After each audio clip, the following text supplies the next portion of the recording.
নমস্কাৰ ছাত্ৰ ছাত্ৰীসকল, তোমালোকৰ পাঠ্যপুথি অংকুৰণ অষ্টম ভাগত থকা প্ৰগতিৰ সোণালী বাট পাঠটি মই আজি তোমালোকৰ লগত আলোচনা কৰিম। তোমালোকে কথাখিনি মন দি শুনি যাবা দেই। পাঠটিৰ আৰম্ভণিতে কি আছে জানানে? এটি বক্সৰ ভিতৰত কেইশাৰীমান বাক্য লিখা আছে। তাৰ মূল কথাখিনি এনেধৰণৰ: দেশ এখনক উন্নতিৰ পথত আগুৱাই নিবলৈ হলে প্ৰত্যেকগৰাকী নাৰী আৰু পুৰুষ উভয়ে সকলো দিশতে স্বাৱলম্বী হোৱাটো প্ৰয়োজন। এতিয়া আহাচোন আমি মূল পাঠলৈকে যাওঁ। তোমালোকে পাঠটো উলিয়াই লোৱা। এয়া মই এতিয়া পঢ়ি যাম, তোমালোকে অকমান মন দি চাই যোৱাচোন। হাইস্কুলৰ প্ৰকাণ্ড খেলপথাৰখন লোকে লোকাৰণ্য। চাৰিওফালে দলদপ হেন্দোলদপ, ল'ৰা ছোৱালী, ডেকা ডেকেৰী, বুঢ়া বুঢ়ীৰ এক অভূতপূৰ্ব সমাগম। মহিলাসকলেই সংখ্যাগৰিষ্ঠ, কাৰণ স্বাভাৱিক অঞ্চলটোৰ মহিলাসকলে আত্মসহায়ক গোটৰ প্ৰদৰ্শনী এখন পাতিছে। গোটৰ সদস্যসকলৰ ব্যস্ততাৰ অন্ত নাই। নিজৰ উৎপাদিত সামগ্ৰীৰে নিজ নিজ বিপণীসমূহ কেনেকৈ আকৰ্ষণীয় কৰি তুলিব, তাৰেই চিন্তাত তেওঁলোক মগ্ন। বিধে বিধে খাদ্য, লাড়ু, পিঠা, আচাৰ, খৰিচা, পাপৰ, কাহুদি, খাৰলি আদিৰ উপৰি হাতে সজা বেগ, পুতলা, মমবাতি, বাঁহ বেতৰ সামগ্ৰী, নিত্য ব্যৱহাৰ্য ভিন ভিন বস্তুৰে ঢাক খাই আছে। এখন বিপণীত কেইগৰাকীমান মহিলাই এৰী সূতা কাটিছে। এচুকত মানুহৰ ভিৰ। তাত এৰী পলু পোহাৰ পদ্ধতি প্ৰদৰ্শন কৰা হৈছে।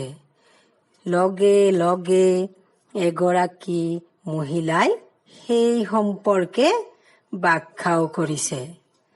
কাষতে তাঁতশালত আন এগৰাকীয়ে এৰী চাদৰত বাৰে বৰণীয়া সূতাৰে বুটা বাচিছে।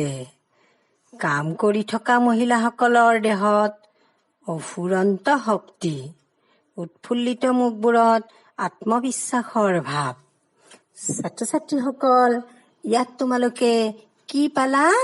মহিলাসকলে আত্মসহায়ক গোট গঠন কৰি এখন প্ৰদৰ্শনী পাতিছে। অৰ্থাৎ মহিলাসকলৰ দ্বাৰা আত্মসহায়ক গোট গঠন হৈছে। আত্মসহায়ক গোট মানে হ'ল বিভিন্ন অঞ্চলৰ স্থানীয় মহিলাসকলে গঠন কৰা একোটা সৰু সৰু গোট। গোটবিলাকত অন্তৰ্ভুক্ত হোৱা সদস্যসকলে কি কৰে জানানে? তেওঁলোকে স্থানীয় সহজলভ্য সম্পদবিলাকক লৈ প্ৰয়োজনীয় নানান সামগ্ৰী, যেনে ধৰা লাড়ু, পিঠা, খৰিচা, পাপৰ, খাৰলি, পুতলা, মমবাতি আদি প্ৰস্তুত কৰে।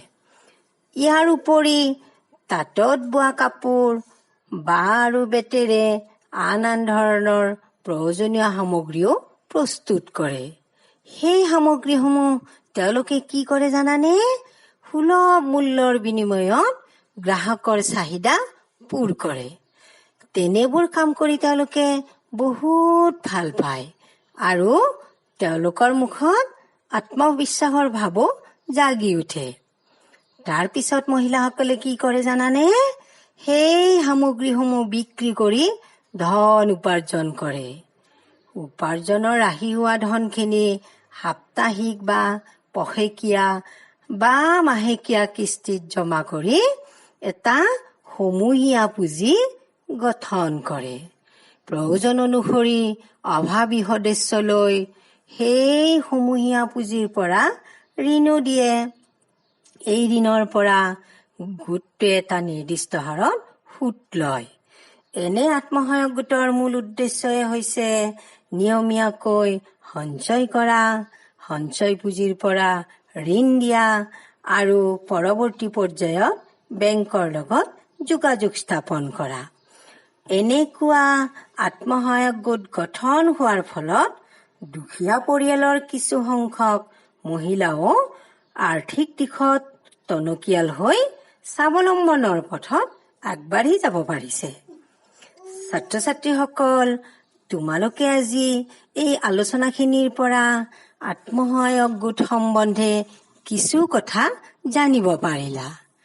তোমালোকে পাঠটো শুদ্ধ আৰু স্পষ্ট উচ্চাৰণেৰে দফা দফাকৈ পঢ়িবা।